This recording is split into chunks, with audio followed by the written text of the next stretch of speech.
अस्सलाम वालेकुम नाजरीन, मैं हूं उमर चीमा एजाज़ सैयद के साथ।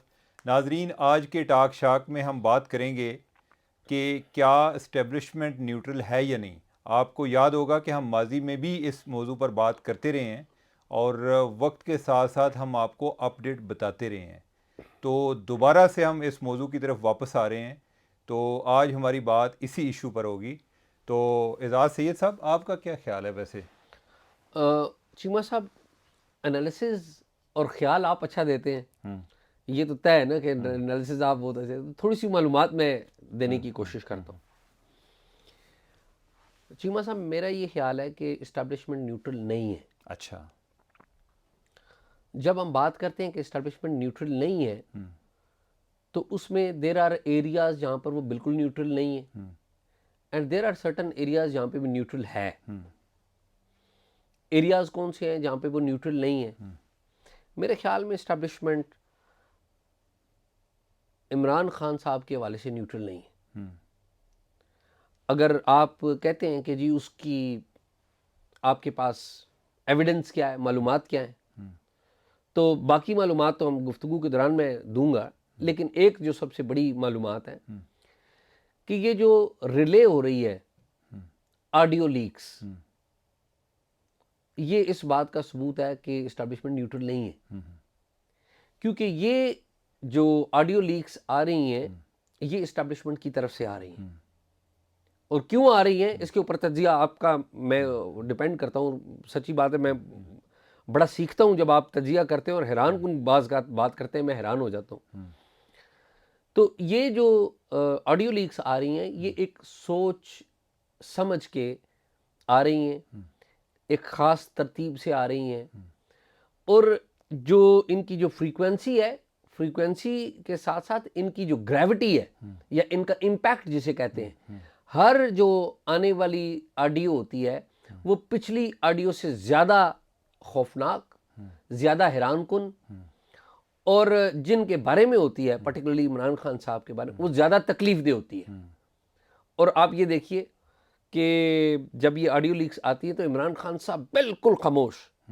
इमरान खान साहब के जो वो है ना, मीडिया में उनके लोग, वो खड़े हो जाते हैं, वो जी ये ऑडियो लीक्स जाली हैं, ये मैं एक सॉफ्टवेयर लेके आया हूँ, तो इस सॉफ्टवेयर में देखें ये अमेरिकन एक्टर की आवाज़ ये भी निकाल देगा, वो लोगों को करने। और मैं बड़ा हैरान होता हूँ कि बाज़ ऐसे उनके सोशल मीडिया के उनके फाइटर हैं कि मैं पिछले दिनों उनके एक सोशल मीडिया के जंगजू की एक इत्तेफाक से वीडियो देख रहा था कि जब जस्टिस रिटायर्ड जावेद इकबाल की ऑडियो आई ना, उस खातून के साथ, तैयबा गुल के साथ, तो वो यंग यूट्यूबर जो है ना, वो बड़ी वीडियो बना रहा था कि ये जस्टिस जावेद इकबाल की जो है ना तौहीन की जा रही है, और ये नवाज जो शहबाज शरीफ है इसकी शादियों के बारे में बात नहीं की जा रही।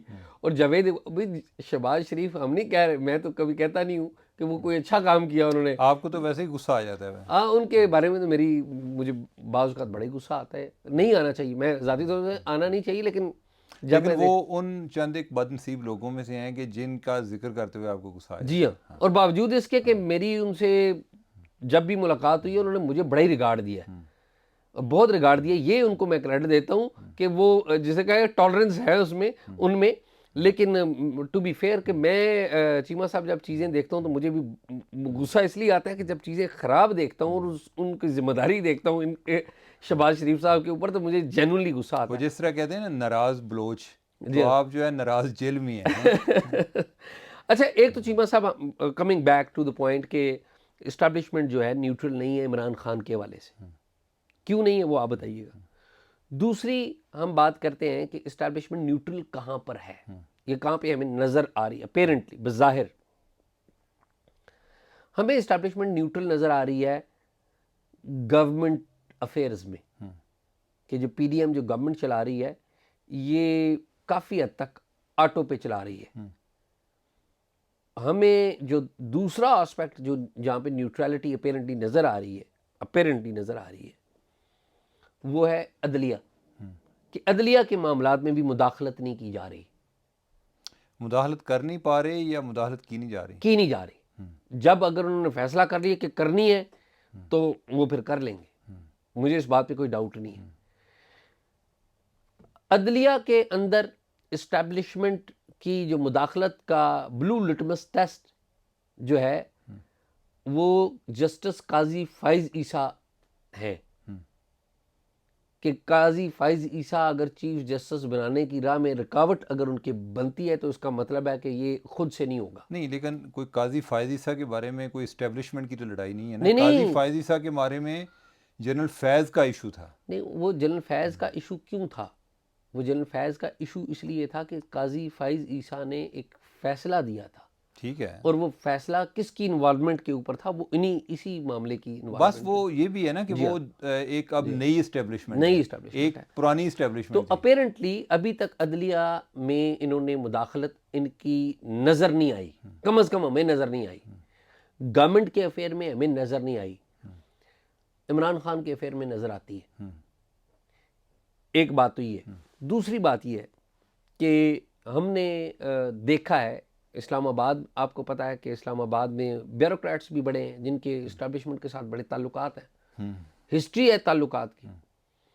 इस्लामाबाद में हमारी जो जर्नलिस्ट कम्युनिटी है इसमें भी बड़े लोग हैं जो उनके साथ बड़े जुड़े हुए हैं, जो उनके बड़े जिसे कहते हैं ना काम करते हैं।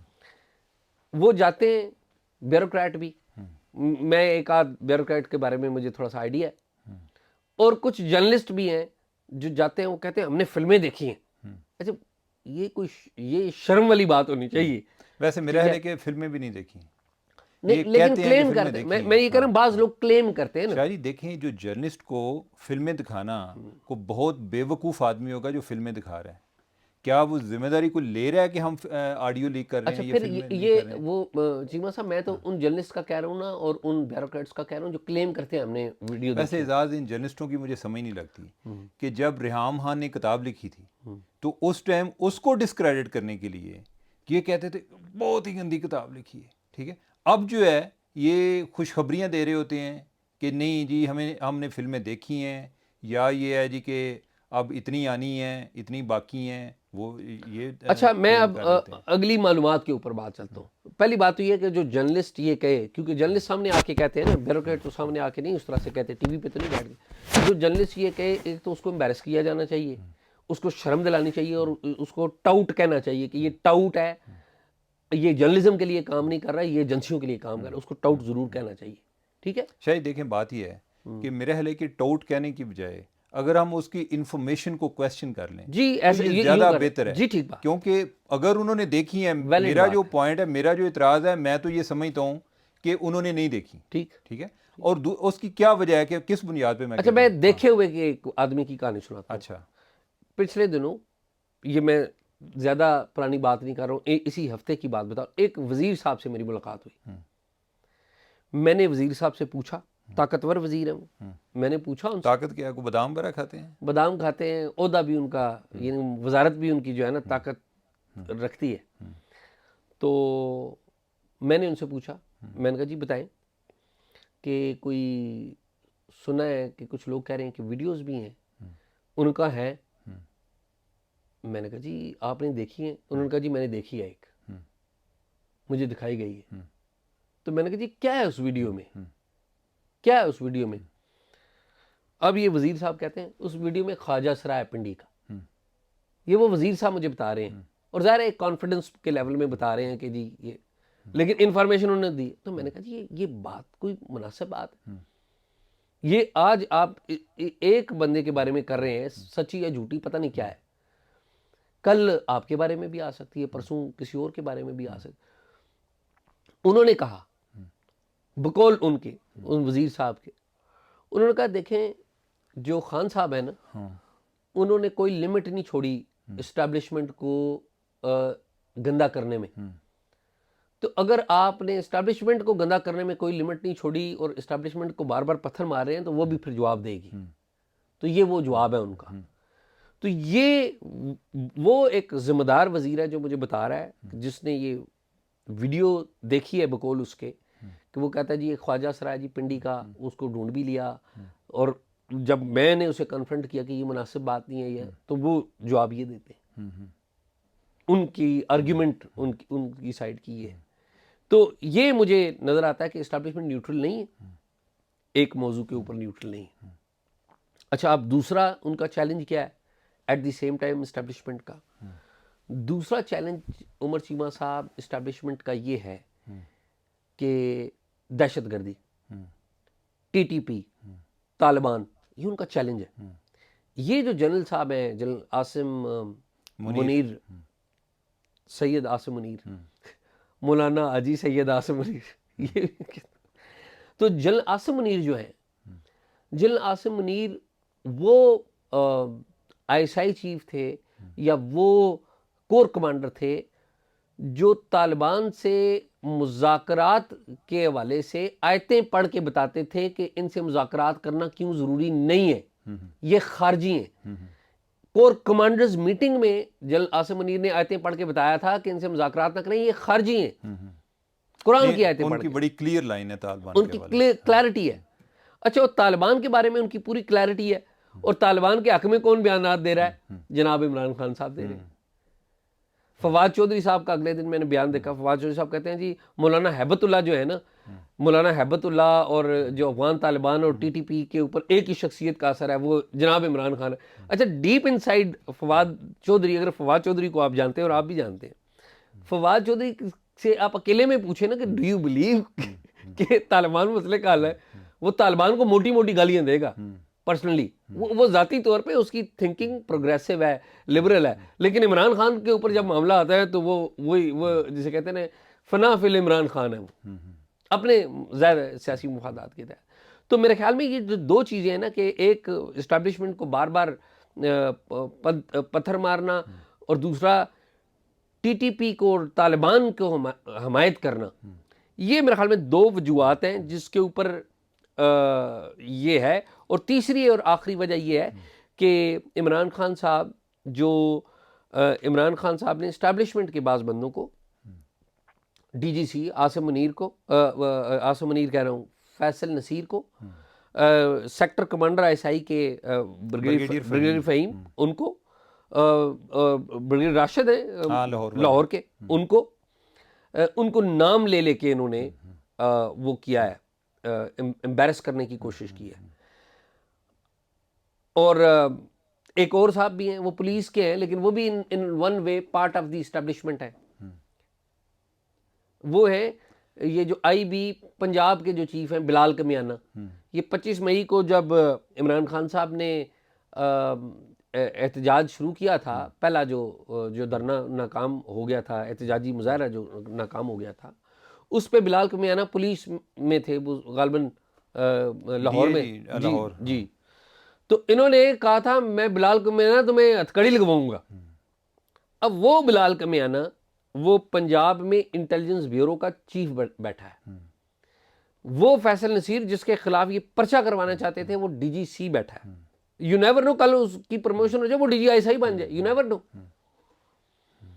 तो ये मेरे ख्याल में चंद वजूहात हैं, जो मालूमात जो मैंने थोड़ी सी मालूमात जो मेरे पास आई हैं वो मैंने शेयर की हैं। आपकी जो एनालिसिस है, मैं चाहूँगा कि, या आपकी मालूमात जो है वो एजाज़, एक तो जो तालिबान के हवाले से इमरान खान की पॉलिसी है ना, मेरे ख्याल उनका एक स्ट्रेटजिक डिसीजन है, क्योंकि वो केपी में है और उनका ये ख्याल है कि एक अपनी एक जान बख्शी होती रहे। ठीक है, तो हालांकि अगर ये किसी और के पास होता केपी, और जो उधर हालत है, जो बत्ते या जो लॉ एंड आर्डर की सिचुएशन, या जितने पुलिस के लोग या लॉ इन्फोर्समेंट के लोग निशाना बन रहे हैं टीटीपी का, अगर किसी और की गवर्नमेंट होती तो शायद पीटीआई इसको बहुत बड़ा इशू बना चुकी होती। दूसरे जो हैं वो इतने नाअहल हैं कि वो नहीं इशू बना पाते। दूसरा मेरा पॉइंट ये है कि क्या इमरान खान चाहते हैं कि इस्टेब्लिशमेंट न्यूट्रल हो? वो नहीं चाहते।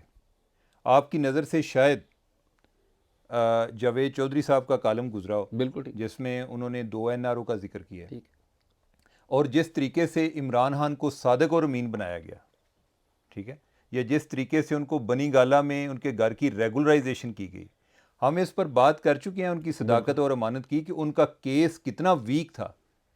अगर उनको टारगेट करना होता जिस तरीके से नवाज शरीफ को टारगेट किया गया था, अगर इमरान खान को टारगेट करना होता तो उनका एक बड़ा एक स्टेट केस था, वो फारग हो चुके होते।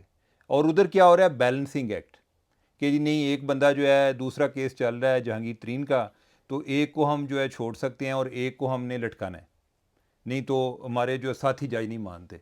अब ये वैसे हालत ये है अदलिया की, अल्लाह ताला माफ़ फरमाए, इनका अदलिया का अपना भी ट्रायल हो रहा है साथ साथ, इस सारे अमल में लोग एक्सपोज हो रहे हैं। तो जिस तरीके से इमरान खान को इस्टेब्लिशमेंट आगे लेकर आई, तो उनको उनकी पावर का आइडिया है कि अगर ये आपके साथ हों तो अदलिया से भी आप बच निकलते हैं, बाकी आपके खिलाफ को मूवमेंट भी नहीं चलती, और जो एलिमेंट्स हैं वो भी दब जाते हैं। ठीक है, तो वो तो बार बार ये चाह रहे हैं कि इस्टेब्लिशमेंट आगे आए। और अभी जो उनका रीसेंट बयान है उसमें वो ये कह रहे हैं जी कि अब देखें उनका जो खुशामद करने का अंदाज डिफरेंट है। वो कह रहे हैं कि आईएसआई को मनी लॉन्ड्रिंग का केसेस जो है उनको डील करना चाहिए, आईएसआई को करप्शन के केसेस का डील करना चाहिए। अब ये देखें कि हम एक लीडर पर बहुत सी तौक़ुआत वाबस्ता की हुए हैं, उनके विजन का ज़रा अंदाज़ा लगाएं कि वो एक इंटेलिजेंस एजेंसी को किस काम के लिए इस्तेमाल करना चाहते हैं। और ये हाल पहले इन्होंने आईबी का भी किया अपने दौर में। आईबी को जो आफ्ताब सुल्तान जब डीजी आईबी थे, उन्होंने एक बड़ी प्रोफेशनल एजेंसी बनाया, उन्होंने उनकी इंटरनेशनल लेवल पर ट्रेनिंग्स कराई, सो मच कि उनकी बाहर उनकी प्रैक्टिस भी कराई, ताकि इनकी जो एक ट्रेनिंग लेवल है और जो प्रोफेशनल लेवल है वो इंटरनेशनल लेवल का हो। और फिर जितने भी केसेस टेररिज्म के हुए हैं उनके दौर में, उनमें कोई 90 अगर 100% नहीं तो 90% केसेस जो हैं उनका जो सुराग लगाया वो आईबी ने लगाया। कोई शक नहीं। अच्छा, जब इमरान खान आए उन्होंने क्या किया, उन्होंने उनको भी इस काम पे लगा दिया कि मेरे मुखालफिन जो है उनके करप्शन के केसेस निकालो। वो उमर चीमा आपकी बात को आगे बढ़ाते हुए कि उस वक्त जो इंटेलिजेंस ब्यूरो के इमरान खान साहब जब 15 अगस्त को उन्होंने हेल्प लिया कौमी उसका एमएनए का, और फिर 18 अगस्त को उन्होंने 2018 को उन्होंने हेल्प लिया वज़ीर आज़म का। हाँ। तो 15 अगस्त इलेक्शन जीतने के फौरी बाद आईबी के जो कायम चीफ थे शुजातुल्लाह कुरैशी, वो उनसे मिलने गए बनी गाला में किसी और अफसर के साथ। तो इमरान खान साहब ने कहा सबसे पहले मुझे बताओ कि वो आफ्ताब सुल्तान किस किस को पैसे देता रहा, हाँ। ये बताओ। तो उसने कहा जी अब आईबी आपकी है, आप रिकॉर्ड देख लें, हमने कोई पैसे नहीं दिए, अलबत्ता आईबी के लिए आफ्ताब सुल्तान के दौर में सिस्टम ज़रूर खरीदे गए।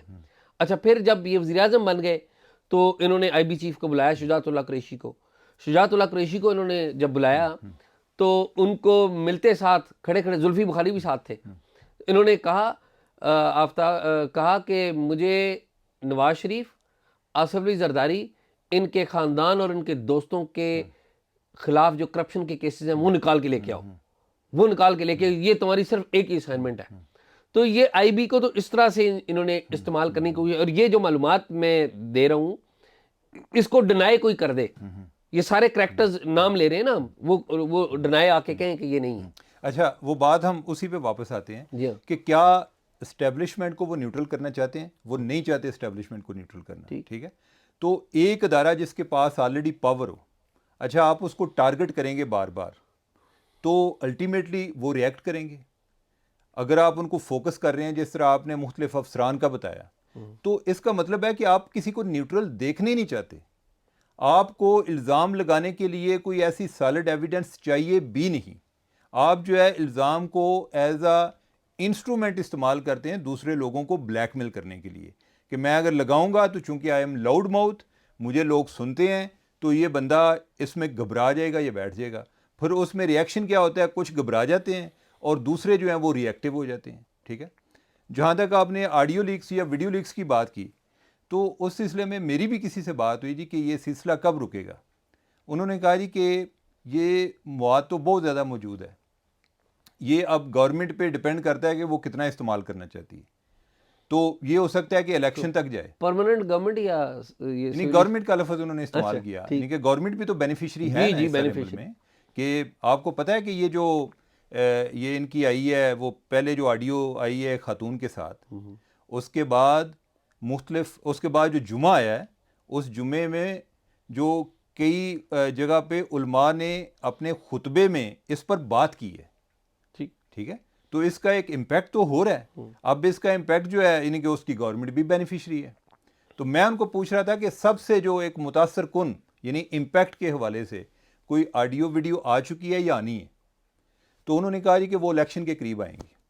अच्छा, ठीक है, ऑडियो और हाँ, वीडियो। हाँ, तो आपने तो ख्वाजा सरा का जिक्र कर दिया है, तो मैं अभी उस पर नहीं बताऊंगा, लेकिन यह है कि कोई ऐसे कोई फितरी किस्म के कोई काम नहीं है उसमें। लेकिन मैं जो बात की है इसकी, ये मैं कोट कर रहा हूँ एक वजीर साहब को, ठीक है, लेकिन मुझे नहीं पता, मैं तो आपको बताऊं, मैं असूली तौर तो पे अच्छा, अब तो ये मैं है, नहीं समझता ये अब मुनासिब। वापस हम जो है उसी मौजू पे आते हैं कि इस्टेब्लिशमेंट की न्यूट्रलिटी पे।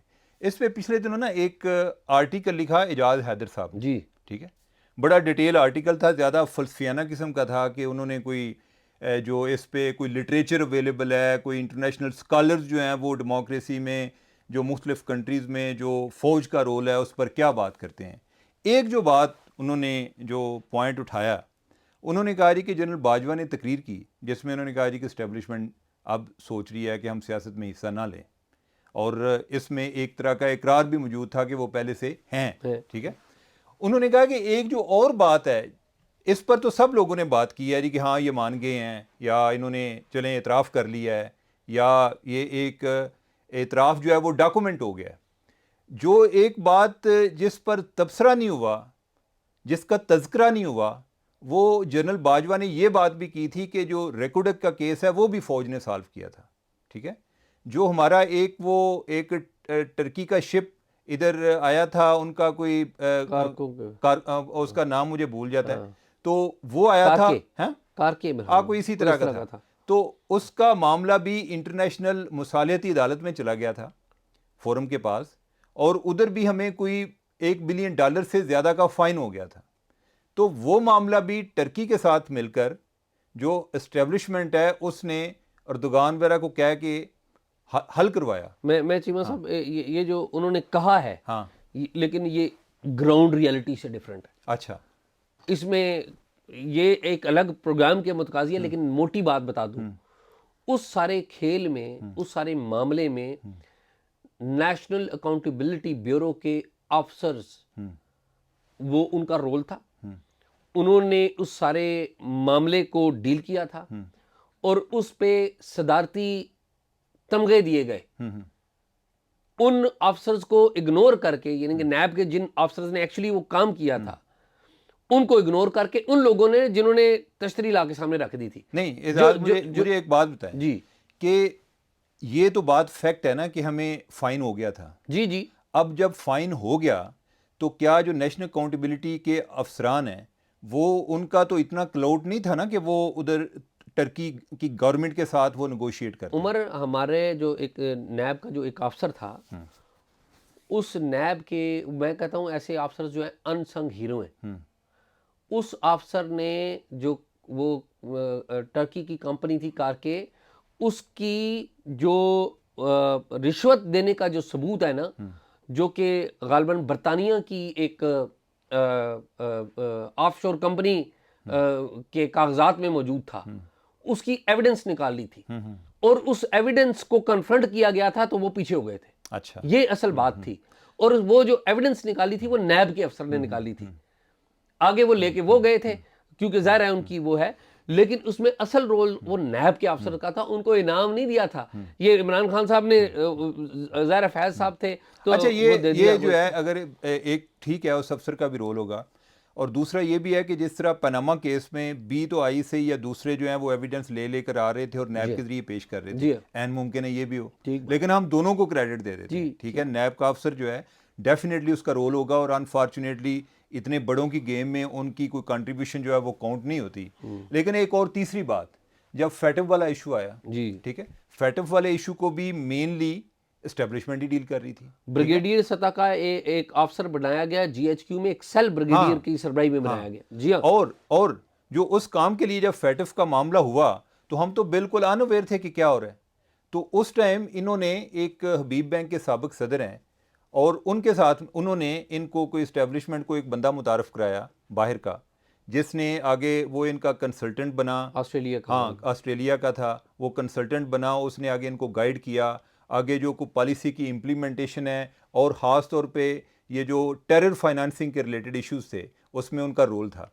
अब उसका जो एजाज हैदर साहब का पॉइंट था वो ये था कि अब आपने ये भी फिर तय करना है कि इस्टेब्लिशमेंट का रोल किधर किधर होना चाहिए और किधर नहीं होना चाहिए, ठीक है। अच्छा, अगर ये भी एक लंबी बहस है, उसमें फिर ये आ जाएगा जी कि जो कैपेसिटी के इश्यूज़ हैं, हमारी जो एक सिविलियन साइड है उसकी कैपेसिटी को बढ़ने नहीं दिया गया, ठीक है। एजाज, मैं इस चीज़ पे बिलीव करता हूँ कि जो आप पर काबज़ होते हैं ना, वो आपकी कैपेसिटी नहीं बढ़ने देते। आपको अपने लेवल पर एफर्ट करनी पड़ती है कि आपने अपनी पोजीशन को रीगेन करना है। कोई आपको आके वो चीज़ देता नहीं है। मैं अक्सर जो है वो मौलाना अबुल कलाम आज़ाद की एक बात को कोट करता हूँ कि वो कहते हैं कि ताकत कमज़ोरी के साथ कभी इंसाफ नहीं करती। हर वो अदल जिसका तकाजा कमज़ोरी कर रही हो वो रहम है, यानी कि वो रहम की आप अपील कर रहे होते हैं। इंसाफ जो है ना वो आप इक्वालिटी की बुनियाद पे लेते हैं या आप जोरे बाजू की बुनियाद पे ले सकते हैं, ठीक है। अच्छा, इसमें जो तीसरी एक इम्पॉर्टेंट चीज़ है कि ये अगर कोई बंदा समझे कि इस्टेब्लिशमेंट रातों रात चली जाएगी, वो जिनका एक 75 साल से एक रोल आ रहा है, वो रातों रात चले जाएंगे तो ये मुमकिन नहीं है, ठीक है। तो उसके लिए आपको कोई ना कोई एक लाए अमल, कोई एक तरीका अडॉप्ट करना पड़ेगा कि अपने रिलेशन को आपने किस तरीके से फॉर्मलाइज करना है, ठीक है। अच्छा, इस पे आपको याद होगा कि पिलडेट वाले जो हैं उन्होंने काफ़ी जो सिविल मिलिट्री रिलेशनशिप के हवाले से काफ़ी डायलॉग किए, उसमें उन्होंने रिटायर्ड जो जनरल्स हैं उनको भी इन्वॉल्व किया, कोई पॉलिटिशियन को भी इन्वॉल्व किया, कोई जर्नलिस्ट हैं उनको भी इन्वॉल्व किया, कोई रिटायर्ड जो ब्यूरोक्रेट्स हैं उनको भी इन्वॉल्व किया कि ताकि कोई एक सिस्टम वज़ा किया जाए। अच्छा, उस पे ये तय हुआ कि जो नेशनल सिक्योरिटी का फोरम है, नेशनल सिक्योरिटी काउंसिल का, उसको एक्टिव करने की ज़रूरत है। तब ये बात है मियां नवाज शरीफ के दौर की, यानी 2013 में वज़ीर-ए-आज़म बने। नहीं, वो उससे पहले पीपल्स पार्टी के दौर में 2008, 9, 10, 11, 12 ये एनुअल वो प्रोग्राम करवाया करते थे डेमोक्रेटिक इंडेक्स का, और फिर सिविल मिलिट्री रिलेशंस के वाले से इन्होंने फार्मर डीजी आईएसआईज जो जनरल जावेद अशरफ काजी हो गया, असद दुरानी हो गया, और उनका करवाया। वो ठीक जी है, वो ठीक है, लेकिन मैं जो बात कर रहा हूँ वो ये है कि नेशनल सिक्योरिटी डिवीजन ये 2013 में बनी जब मियां नवाज शरीफ थे, ठीक ठीक है। अच्छा, उन्होंने बाकायदा आगाज़ किया, इसका उन्हें क्रेडिट जाता है, लेकिन आगे डिसक्रेडिट देखें। मियां नवाज शरीफ जो हैं वो उन्होंने हुक्मरानी की है या वज़ीर-ए-आज़म रहे हैं कोई 4 साल 2 माह, ठीक है। उस 4 साल 2 माह में होना ये चाहिए था कि आपकी हर हफ्ते मीटिंग होती। मियां साहब ने कोई चंद एक मीटिंग्स करने के बाद, ये जो एक प्राइम मिनिस्टर को एक होता है ना कि हम साथ ये भी चाहते हैं प्राइम मिनिस्टर कि जो आर्मी चीफ है ये मेरे सुबार्डिनेट के तौर पे बिहेव करे, सेम टाइम पे हम ये भी चाहते हैं कि मेरा इसके साथ एक रिलेशन मैं इसको पर्सनलाइज करूं, ठीक है। जब नेशनल सिक्योरिटी का फोरम होगा तो उसमें तो फिर ये होगा कि उसमें और भी चीफ आएंगे, ठीक है। उसमें आपकी जो मीटिंग्स होती है उसके मिनट्स बनेंगे, क्या इश्यूज़ क्या हैं, आपको एक चीज़ें टेंजिबल फॉर्म में लानी पड़ेंगी, ठीक है। आप जो है बाकी जो वजारतें हैं उनसे भी एक इनपुट लेते हैं कि जो हमारे नेशनल सिक्योरिटी के रिलेटेड इश्यूज़ हैं वो सिर्फ दिफा ही नहीं होता, इवन इकानमी जो है वो भी नेशनल सिक्योरिटी में आ जाती है। आपका जो क्लाइमेट के इशू है वो भी नेशनल सिक्योरिटी में आ जाते हैं। अच्छा, मियां साहब ने 4 साल 2 माह में उन्होंने सिर्फ 9 मीटिंग्स की। उसके बरक्स जब बाद में शाहिद हकान अब्बासी आए हैं उन्होंने उस फोरम को ज़्यादा यूटिलाइज़ किया, उन्होंने वो 10 मारे हैं और उस दौरान उन्होंने 14 मीटिंग्स की, ठीक है। बाद में आए हैं इमरान खान, इमरान खान जो है वो कोई 3 साल को 8 मारे हैं, ठीक है। अच्छा, इमरान खान ने जो है वो कोई मेरे ख्याल कोई 8 मीटिंग की हैं या 12 मीटिंग्स की हैं। इसके बरक्स जो उनकी आर्मी चीफ के साथ 1-to-1 मीटिंग हुई हैं वो को 32 हुई हैं, और ऐसी मीटिंग्स के जिसमें आर्मी चीफ शरीक होते थे वो कोई 104 हुई हैं, ठीक है। तो ये जो नेशनल सिक्योरिटी का फोरम है, हमने इसको, हमारा अभी क्या परसेप्शन है, हमारा ये परसेप्शन है जी कि कोई बहुत बड़ा कोई ऐसा कोई इशू आ जाए तो उस दौरान नेशनल सिक्योरिटी की मीटिंग कर लें। जिस तरह मियां नवाज शरीफ शहबाज शरीफ जब आए हैं इन्होंने 2 मीटिंग्स की हैं, एक आज की होगी, एक इन्होंने पहले की है। तो कब की कि जी वो फॉरेन कॉन्स्पायरेसी जो इमरान खान का इल्ज़ाम है उसको बस्ट करने के लिए कि जी एक नेशनल सिक्योरिटी की और मीटिंग कर लें। अगर हम दूसरे कंट्रीज़ की एग्जांपल देखें जिनको हम एज एग्जांपल डील करते हैं, यूके है, यूएसए है, इंडिया है, ठीक है, इवन टर्की है, उधर हर हफ्ते मीटिंग होती है, ठीक है। तो आपको अपने रिलेशन को फॉर्मलाइज भी करना चाहिए। मेरा ख्याल है कि जो हमारी एक सिविलियन साइड है वो हमेशा एक मजलूम का रोल तो ज़रूर प्ले करती है, और वो बहुत सारे मामलात में मजलूम हैं भी, लेकिन एट द सेम टाइम उन्हें कुछ एफर्ट भी करनी चाहिए। ये नहीं कि आप एक साइड को इल्ज़ाम देते रहें और आप अपने लेवल पे कुछ करें ही ना, जो आप कर सकते हैं वो भी ना आप करें। यानी कि अगर इनको नेशनल सिक्योरिटी की मीटिंग बुलाना शुरू कर दें तो इनको कौन रोक सकता है? ठीक है, तो वो भी नहीं करते। तो मेरा ख्याल है कि इस पे ये जितना जिस स्टेज पर हम पहुंच चुके हैं ना, ये सिर्फ बातों से या उनको कहने से जी कि आप अपने बैरिक्स में वापस जाएं, इस तरह नहीं होगा। इसके लिए कोई ना कोई हमें एक मिल बैठ के एक हार्ट टू हार्ट टॉक की भी ज़रूरत है, अपनी अपनी गलतियों के एतराफ़ की भी ज़रूरत है। ठीक है, और अनफॉर्चुनेटली पाकिस्तान के मसाइल दिन ब दिन गंभीर होते जा रहे हैं और हमें इंटरनली यूनिटी की ज़रूरत है और इत्तेहाद के लिए ज़रूरी है कि आप एक दूसरे की शिकायत को दूर करें बजाय इसके कि एक दूसरे के खिलाफ साजिशों में मुलव्वस हो। अच्छा चीमा साहब, मैं ना वो आखिरी वर्ड बोलता हूँ क्योंकि मेरे ख्याल काफ़ी टाइम हो गया। इसमें कि इस्टेब्लिशमेंट न्यूट्रल नहीं है कि एक पॉइंट वो DGISI general lieutenant general Nadeem Anjum भी है। आपको पता है कि नदीम अंजुम साहब ने एक प्रेस कॉन्फ्रेंस की थी। मैं ज़ाती तौर पे समझता हूँ कि वो ना करते तो ज़्यादा अच्छा था। शायद ज़ाहिर है उस वक्त शायद वो जज्बात में आ गए या वट जो भी हुआ, लेकिन उनकी नीयत तो ज़ाहिर है, हर अफसर की नीयत तो यही होती है कि मैं बेहतरी करूँगा। उसके ऊपर इमरान खान साहब ने उनको धमकियाँ दी जलसों में।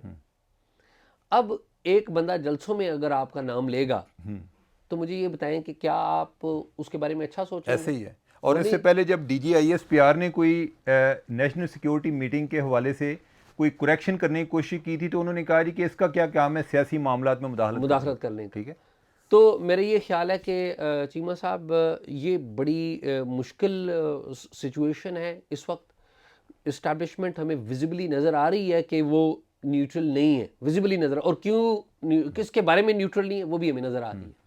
तो मेरा ये ख्याल है कि आपने जो बात कही है ना, वो सबसे बड़ी बात है कि ये मामला है नेशनल कोहिजन का, कि अपनी जो अनाएं हैं उनको छोड़ा जाए। इमरान खान साहब भी अपनी अना को छोड़ें, ये गवर्नमेंट वाले भी अपनी अना को छोड़ें, और इस्टेब्लिशमेंट भी, और बैठ के हार्ट टू हार्ट बात करें। तो इसके अलावा हल कोई नहीं। अगर आप ये कहें कि आप इस्टेब्लिशमेंट को डंडा मैं और आप मार लेंगे, कोई पॉलिटिकल लीडर मार लेगा, तो नहीं हो सकेगा। ना ये नून लीग वाले कर सकें, ना आप कर सकें। और इस्टेब्लिशमेंट जब पॉलिटिक्स में आती है तो नुकसान किसका होता है? हमारी अपनी फौज का। और ये हुआ है, हमारी अपनी फौज का नुकसान हुआ है। आप ये देखिए कि 7 आर्मी चीफ्स हैं, 50 साल उन्होंने रूल किया है, 7 आर्मी चीफ्स ने। और क्यों रूल किया? क्योंकि पॉलिटिक्स में थे, न्यूट्रल नहीं थे। और साथ में कौन कौन है? अयूब खान, याहिया खान, जनरल मूसा, जनरल जिया, जनरल मुशर्रफ, जनरल कियानी और जनरल कमर बाजवा। ये तो 16 आर्मी चीफ आने चाहिए थे, लेकिन आपने 7 आर्मी चीफ दिए। और नतीजा क्या निकला? इन सब लोगों की पॉलिटिक्स में आने का नुकसान किसको हुआ? इस मुल्क को हुआ कि फौज अपना काम नहीं कर पाई, उसकी त्वजह कहीं और रही और नुकसान हुआ। एजाज, एक आखिरी बात एक जर्नैल ने की थी। उसने कहा कि जब फौज सियासत में इन्वॉल्व होती है तो सबसे ज़्यादा नुकसान उसकी अपनी प्रोफेशनलिज्म को होता है। This is the point. तो नाज़रीन, उमर चीमा की और मेरी गुफ्तगू आपने सुनी है। उम्मीद है आपको हमारी गुफ्तगू पसंद आई होगी। हमारा प्रोग्राम आप देखते हैं, उस पर राय देते हैं, आपका बहुत शुक्रिया। हमें देखते भी रहिए और इस पर कोई राय, कोई कंस्ट्रक्टिव राय हो तो वो भी देते रहिए। उमर चीमा को और मुझे इजाज़त दीजिए।